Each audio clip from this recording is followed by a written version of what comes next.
ผักกูดนี่ขึ้นใหม่แล้วบ่ขึ้นไม้ลายงามบ่งามเลยเด็กน้อยโอ้ลงมือพัดเด้อบาดเนาะ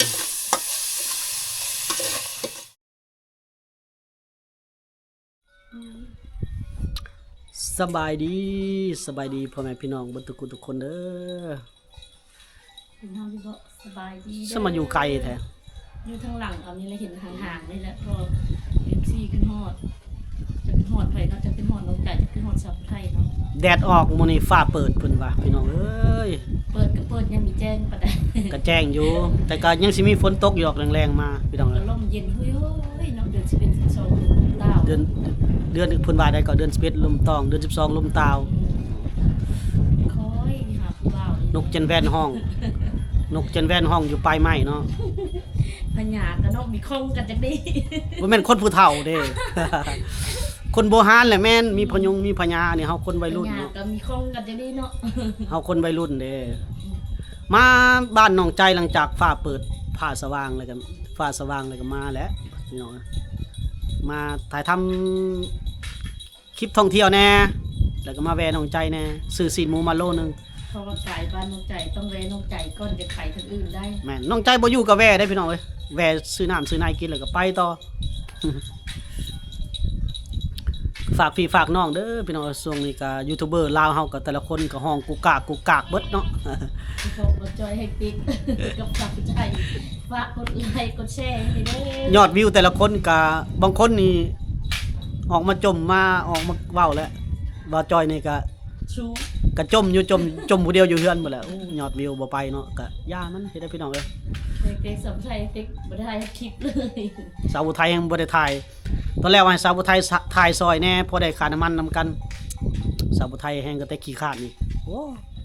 ได้เดือนละ7เป็นเหรียญก็สาวอุทัยนี่เดือนได้ฮอด10เหรียญนี่มันทุบสถิติ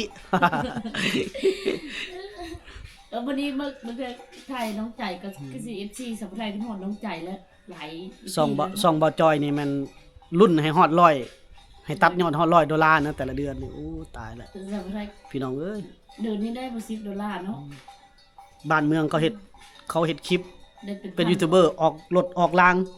บัดบ่เจอกับสมชัยบัดซ่องเฮานี่รถจักรก็ยังบ่มีปัญญาสิดาวเลยสิพอดเลยกระสู้นี่แหละได้กินเงินไปวันไปก็พอได้เงินเลี้ยงลูกเล็กๆน้อยๆเนาะปัดหมู่ไปเฮ็ดน้อยผ่อนรถคันรถเดือนละ10,000กว่า 20,000โอ้บ่จอยนี่ไปเช็คถามมึงอยากผ่อนรถมอเตอร์ไซค์นี่ถามเขาสุดยอดแล้วบ่เพิ่นให้ทอกเท่าใดบุรถไอ้เว็บไอนี่นะพี่น้อง30% เนาะคันนึงอาจจะ 60,000 50,000 60,000นี่ล่ะ 30% นี่ทอกตกอยู่ประมาณ21ล้านกีบประมาณ$1,000นะไปทอกก่อนแล้วบัดนี้มาผ่อนเดือนละ$100ประมาณนี้แหละเอารถตัวเก่านี่มันรอดซะพอเพราะว่ารถตัวปัจจุบันเฮานี่มันบ่มีเอกสารมันไปต่างแขวงหรือไปในเมืองใหญ่ๆบ่ได้ไปเมืองเซโปนเฮาได้เมืองเซโปนนี่ก็ยังพอแห้งแล้วบางเทื่อจราจรแขวงลงมาเฮาก็ได้ลบหลีกมื้อนั้นเฮาเอาลงไปเฮือนหนองตุ้นเนาะก็ยังมื้อนั้นไปเฮือนไปบ้านหนองตุ่นก็เอารถมอเตอร์ไซค์ลงเลยเขาจราจรแขวงมาก็โอ้ยหลีกก็ถึกลึกน้องโอ้ลำบากอะเลยนั่นแหละว่าหมู่ผ่อนรถใหญ่เดือนละ15,000 20,000เฮานี่ผ่อนมอเตอร์ไซค์เดือนละเท่าใดเนาะ2ล้านประมาณ 3,000 บาทก็ยังบ่กล้าผ่อนเลยคิดว่าบ่รอดแท้ๆเป็นณปัจจุบัน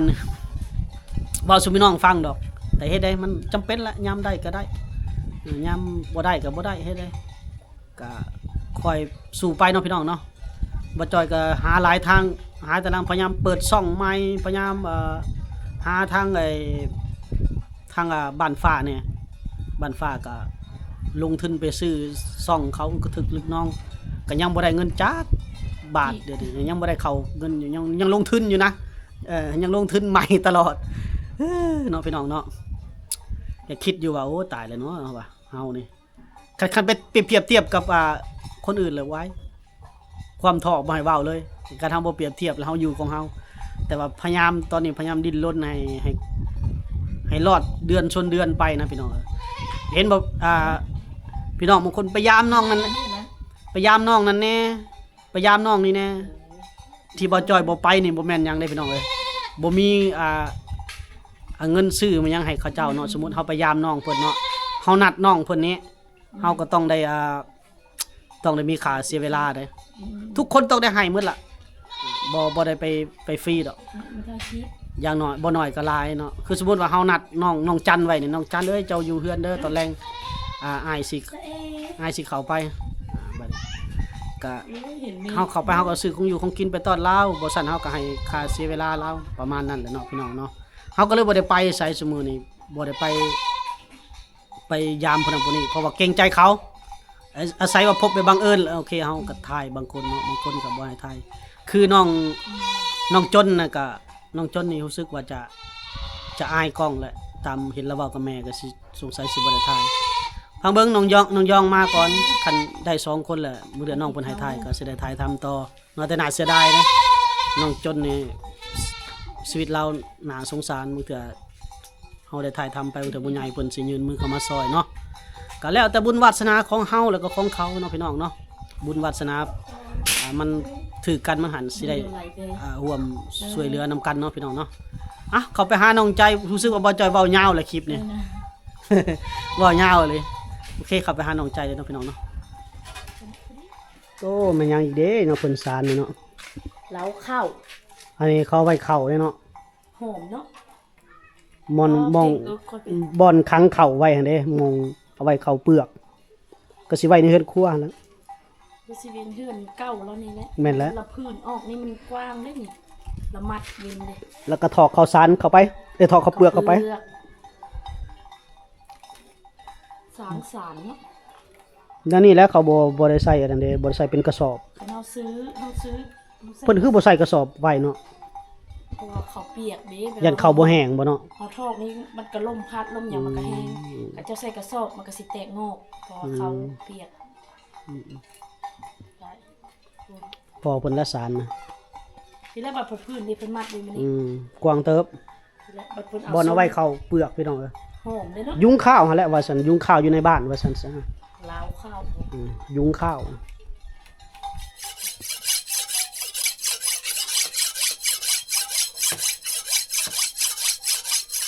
ฝนหดมีดเด้อเนาะบัดนี้เนาะน้องใจสบายดี FC เพิ่นก่อนล่ะ สบายดีเด้อ เฮ็ดกินหยังมื้อนี้เนาะ ซีนหมูครัวซีนหมูใส่บักกูด ขัวซีนหมูใส่ผักกูดเด้อเพิ่นว่า ได้แล้วเนาะ ได้แล้ว ขอบแล้ว โอ้ไปเนาะรับมีดใส่ใน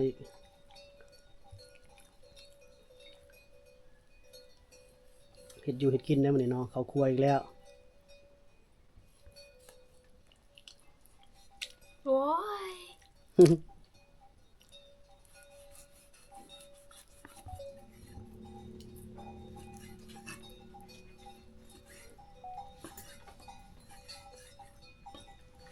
ซอยสินหมูเนาะกับผักกูด โดย น้องซอยเพิ่นเฮาบ่ได้ถ่ายเอาเด้อทุกคนเด้อเนาะยันผิดกฎถ่ายแต่หน้าน้องใจนี่แหละ มื้อนี้บ่ได้ไปนะเนาะ โดยบ่ได้ไปให้ไปหุบข้าว น้ำเซลงแล้วบ่ ลง ลงเลยเนาะลงเลยยังเพียงคือเก่าอยู่ สำเฮาข้ามบ่ สำนั้น ก บ่ ว่านั้นเอ้ย ฮะ กว่านั้น หลายกว่าหันโอ้ได้ยาแล้วซะจะไปเก็บอันนั้นมักถั่ว บ่ได้ไปเลยฝนตก หมดแล้วบ่มักถั่วนั่นยัง ยัง อืม ยังร้ายเดี๋ยวนี้ โอ้ เดี๋ยวอายไปเล่น ทาน้ำเซลงหน่อยหนึงก่อนจังไปเก็บมักถั่วให้หวานได้อพี่น้องมักถั่วให้นะแซ่บน้องใจเพิ่นซอยสิ้นหมูอยู่เนาะ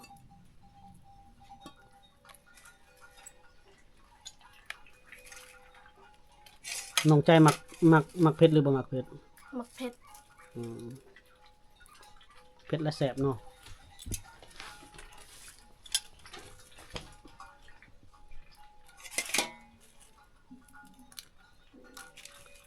FC น้องใจทางบ้านฟ้านี่หลายเด้พี่น้องเอ้ย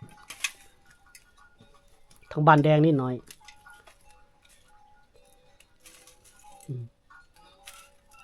มะเพ็ดสดๆจากไห้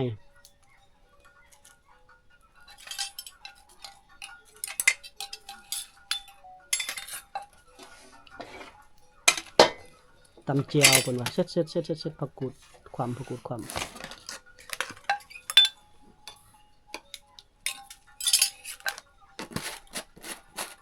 ซิมแล้วบ่เผ็ด ฮะ ซิมแล้วบ่เผ็ดนะว่าเผ็ดหรือบ่เผ็ด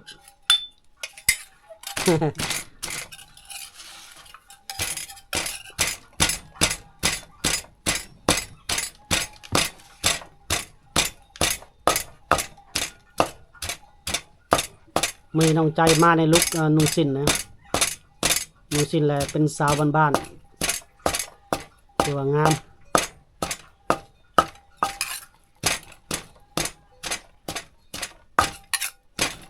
เขาวคั่วเฮ็ดกินตลอดน้องเป็นคนที่มักเฮ็ดกับข้าวเด้อน้องใจนะแบบแม่นบ่น้องใจ โดย เพิ่นมักเฮ็ดกับข้าวเฮ็ดอยู่เฮ็ดกิน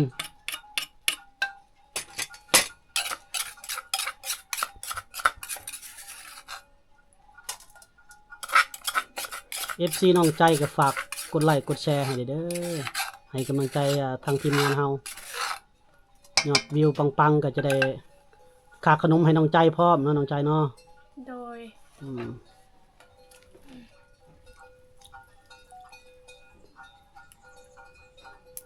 ผักกูดดีขึ้นใหม่แล้วบ่ ต้นไม้ลาย งามบ่ งามในเด็กน้อยนะคะ โอ้บ่แม่นน้ำท่วมหมดแล้วบ่มันเกิดใหม่แล้วบ่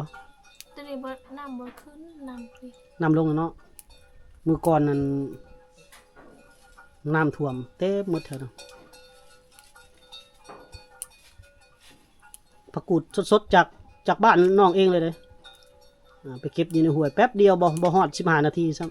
ำน้ำใสแล้วบ่น้องใจ ใช่ หรือว่าน้ำยังขุ่นอยู่ น้ำนี่วะ น้ น้ำนี่บ่ได้ขึ้น ำบ่ได้ขุ่นบ่ บ่ได้ขึ้นเลย บ่ได้ขึ้นแล้วก็บ่ได้ขุ่นเนาะแสดงว่าฝนตกมาแต่เวียดพุ่นเด้ทางบ้านอ้ายน้ำขึ้นน้ำหลายเด้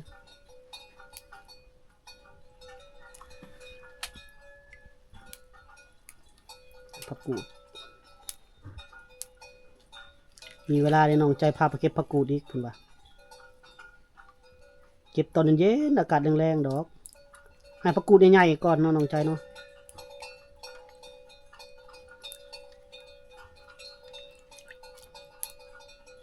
กินดุอยู่ผักกูดน้องใจจ้ะ กินน้องไปสอนน้องเอากูดเลย ไปสอนเอาผักกูดเลยเก็บผักกูดเลยเนาะแนมกล้องเลยเด้อ โดย ลืมแนมกล้อง FC เพิ่นว่าอ้าวน้องใจเว้ากับผู้ใดเด้เนาะ ใส่ เอ้าบ่ได้แนมกล้องเลย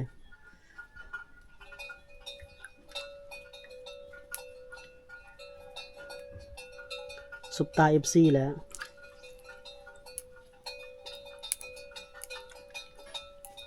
FC ก็ถามเนาะว่าน้องใจโสดเพิ่นมีแฟนแล้วบ่วะ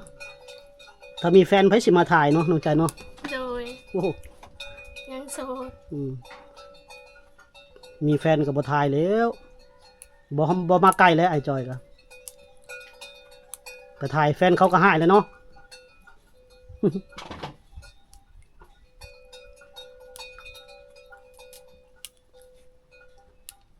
โอ้ผักกูดอ่อนคักเลยเฮ็ดหลายอย่างเมนูผักกูดลวกหรือว่าพัด แกงก็ได้ผักกูดนี่ ตำแจวก็ได้ ตำแจ่วเนาะ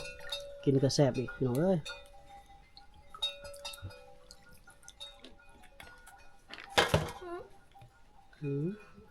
หิวเข่าวแล้วบ่มือไม้อ่อน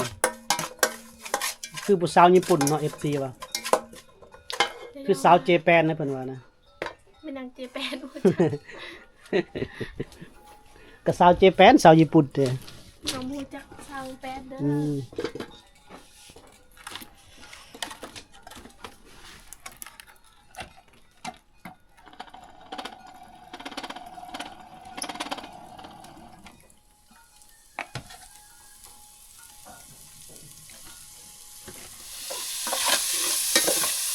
ลงมือพัดเด้อบัดนี้เนาะ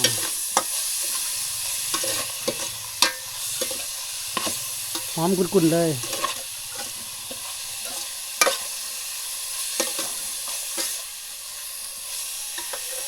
ได้กินฝีมือน้องใจอีกแล้วมื้อนี้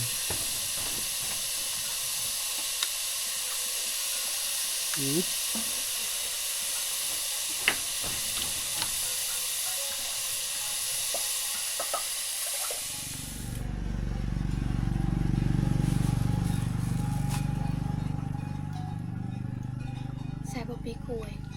หืม ปีกล้วย ปีกล้วยมันเข้ากันบ่ล่ะบ่ใส่กระยามันเพราะว่าปีกล้วยมันจะเป็นอีกน้ำแบบหนึง น้ำมันสีด คนละฟิลกัน เพราะว่าเอาใส่อันนี้มันจะแซ่บอีกแบบหนึงปีกล้วยมันจะด้นเครื่องมือเป่าไฟเพิ่นได้นี่เนาะ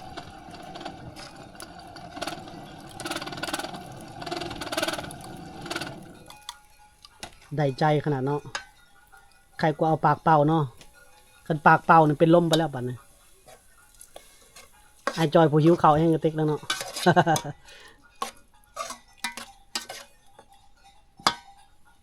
ขันได้ตำกระปุ้นแค่แซ่บ อ้าวบ่ฮู้ว่าอยากกินกระปุ่น อยากกินแห้งเลยต คือบ่บอกซั่นเว้าอยู่ว่าสิเข้ามาก็เอากระปุ่นมาเด้อนำเด้ออ้ายเด้อก็สิซื้อมาดอกกระปุ่นดำโลเอาติดนี่ไว้จะกินกระปุ่นแห้งบ่มีบ่กระปุ่นแถวนี้ซื้อมาลวก ำเดี๋ยวนี้มุ้ยประแทะ เอา อย่างกับมุ้ย เอางวดหน้าไว้เงินเดือนอ้ายออกก่อน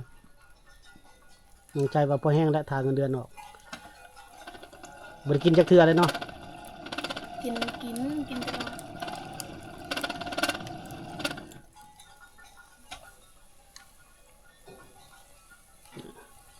ข้าวครัวทำกับข้าวให้กินพี่น้องเอ้ยน้องใจเพิ่นก็เฮ็ดกับข้าวท่าพ่อแม่แน่ตอนแรกนี่ก็เฮ็ดอยู่เฮ็ดกินนึ่งข้าวอีกเพิ่นน่ะพ่อแม่ไปมื้อนี้พ่อแม่ไปฮูดข้าวคันเพิ่นบ่ได้ไปฮูดข้าวแม่นอยู่เฮือนเฝ้าห้านขายของ ก็ว่าพูดเขาอีกมืออยู่ แม่นบ่โอ้คนเคยไปเนาะเฮาเฮ็ดนั่นเฮ็ดนี่เนาะบ่จักล้างถ้วยบ่จักนึ่งข้าวบ่จักเฮ็ดอยู่เฮ็ดกินแม่นบ่ บางเทื่อกับบอได้ล้างถ้วยบางเทื่อก็ชักเสื้อพ่อ ซักเสื้อผ้าให้พ่อแม่จะมันเป็นเวียกแบบเคลื่อนไปยังวะเวียกน้อยๆแต่หลายอย่างเฮ็ดหลายอย่าง เป็นเวียกแม่บ้านเลยก็เลยคือเพิ่นว่าแล้ว มันเมื่อยกว่าไปหูดเข่าอีกผักกูดเขายังบ่ได้ต้นเนาะ ตัวอะไร ต้นเลยนี่ผักกูดสดๆนะอันนี้ให้น้องเพิ่นเฮ็ดกินแบบบ้านๆเลยพี่น้องถ้าเฮาเฮ็ดอีกแบบเฮาก็จะตำพริกตำหยังใส่ผักกูดต้นมันจะได้ยินเสียงชาดขึ้นบัดเดียวเลยเนาะ ให้น้องใจเฮ็ดกินเอาแบบสไตล์เราเฮ็ดกินเลย สไตล์คอยมีแต่ก่อนละมันก็บ่มี ครัวสุดอันนั้นเลยเนาะครัวแบบบ่ต้องใส่น้ำมัน ใส่น้ำมันส้ม โอ้อันตัวนี้คือบ่ใส่ซะ อยากกินแล้วใช่ไหมแต่ก่อน โอ้อยากกินแบบใหม่ๆเลยเนาะเนี่ยมันผักกูดพี่น้องโอ้จะน่าแซ่บนำกัน FC เพิ่นก็ว่าอยากเบิ่งคลิปน้องใจยาวๆเด้ฝากติดตามทั้ง2ช่องทางเด้อพี่น้องเด้อทางบ้านฟ้าและบ้านแดงได้เบิ่งเต็มเลยเนาะ อยากเอาค่ะ อยู่ไสบัดนี้อ๋อ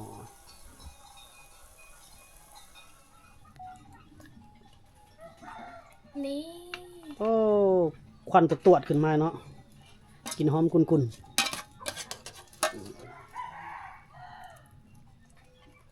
เซฟกระทะอันนี้เซฟกระทะยังนี่เนาะ เซฟใจ โอ้เจ็บใจเลย อืม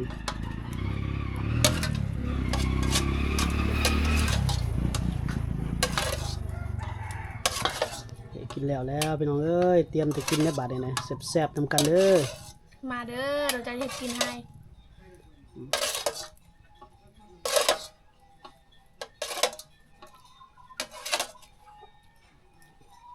โอ้สีสันเป็นตะกินเอาเลย นี่ ใส่กระตุกเอาเข่าปิ้งอย่างเด้นะเนาะ ปลาดุกกิน บ่เอาไว้โลด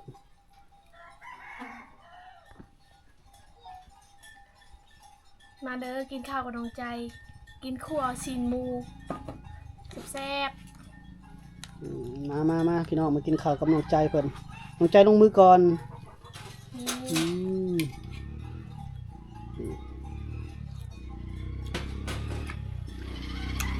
แซ่บ เอามาพี่น้องมากินข้าวนำกันมา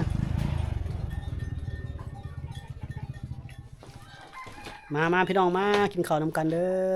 มาเด้อกินข้าวกับน้องใจ กินซีนหมูกับผู้ไทย มาสาวไทยก็มากินนำกัน มาเด้อมาเด้อ กินข้าวสามัคคี ยังไม่ได้กินว่าข้าวไหม้นะ กินให้กิน ถาม ข้าว ข้าวไหม้ แพง คือแข็งแต่เขานี่นะ แบนมาเขา รีบมา นี่ เขา กินข้าวน้องเอ้ยนี่อ่อนนี่เอ้ยกินข้าวไหม้อะไร เอื้อยกระจกเขาคือย่านมดนี่เอื้อยจ้ะ อ๋อขยันมืดนี่อ่ะ บัดอยู่เฮือนบัดเอาไว้ มา มาพี่น้องมา โอ้ยมีแต่